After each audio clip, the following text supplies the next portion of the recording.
என்ன இப்போ ஒரு ஒப்பீடு இருக்கு அப்படின்னு சொன்னா, விஜய்க்கு ஒரு த்ரெட்டா அவர் மாறுவதற்கான வாய்ப்பு இருக்கு அப்படிங்கிறது. அதெல்லாம் ரொம்ப வேடிக்கையான அதற்கெல்லாம் வாய்ப்பே கிடையாதுங்க. ஏன்னா விஜய்க்கு த்ரெட்டா நீங்கள் ஒரு உதயநிதியை சொல்லுங்கள். அதுதான் நான் சொல்ல வரேன். இல்லை, இப்போ திமுகவுக்கு ஏற்கனவே மிகப்பெரிய வாக்கு வங்கி இருக்குது.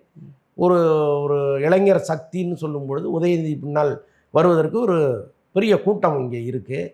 ஸோ அப்படி இருக்கும்போது ஏற்கனவே இருக்கிற அந்த ஸ்ட்ராங்கான பேஸு, அதற்கப்புறம் அவர்கிட்ட இருக்கிற ஒரு தனிப்பட்ட திறமை, இப்போல்லாம் நல்லா பேச ஆரம்பிச்சிட்டார் அவர். அவருக்குன்னு ஒரு ஒரு அவருடைய பேச்சை ரசிக்கிற அளவுக்கு இன்றைக்கி ஒரு கூட்டம் வந்திருக்கு. அப்போ நீங்கள் அந்த போட்டியை சொல்லுங்கள், அதில் ஒரு நியாயம் இருக்குது.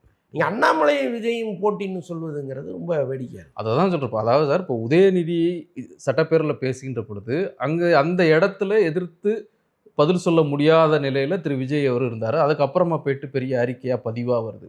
அங்கேயே அதை சமாளிக்க முடியல. இதற்கிடையில் உதயநிதி இப்போ தான் கொஞ்சம் நீங்கள் சொல்கிற மாதிரி கொஞ்சம் கொஞ்சமாக தன்னுடைய பேச்சை டெவலப் பண்ணிட்டு வர்றாரு. ஆனால் அண்ணாமலை அப்படி இல்லை.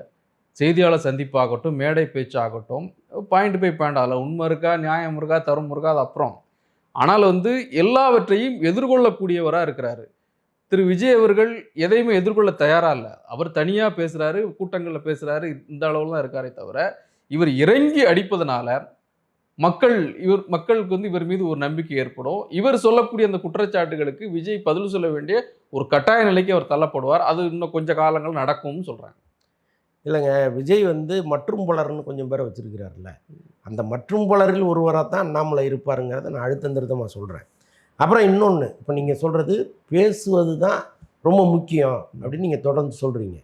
நானும் தொடர்ந்து இங்கே வைக்கிற ஒரு வாதம் என்னென்னா, பேச்சு தான் முக்கியம், பேச்சுக்கு தான் அந்த மக்கள் மரியாதை கொடுப்பாங்கன்னா, வைகோ இந்நேரம் சிஎம் ஆயிருக்கணும். வைகோவா முக ஸ்டாலின் அவர்களான்னு கேட்டிங்கன்னா, வைகோ தான் எப்போவுமே சிறப்பாக பேசுவார். ஏன் ஸ்டாலின் வந்தார்? தமிழறிவு மணியன்னு பல வருஷமாக ஒருத்தர் கத்திகிட்டே இருக்கார், பிரமாதமாக பேசுவார், நீங்கள் மணிக்கணக்கில் கேட்கலாம். ஏன் அவருக்கு 0.5% கூட ஓட்டு வரல? அப்படி கிடையாது. அதை தாண்டி வேற ஒன்று இருக்குது இங்கே.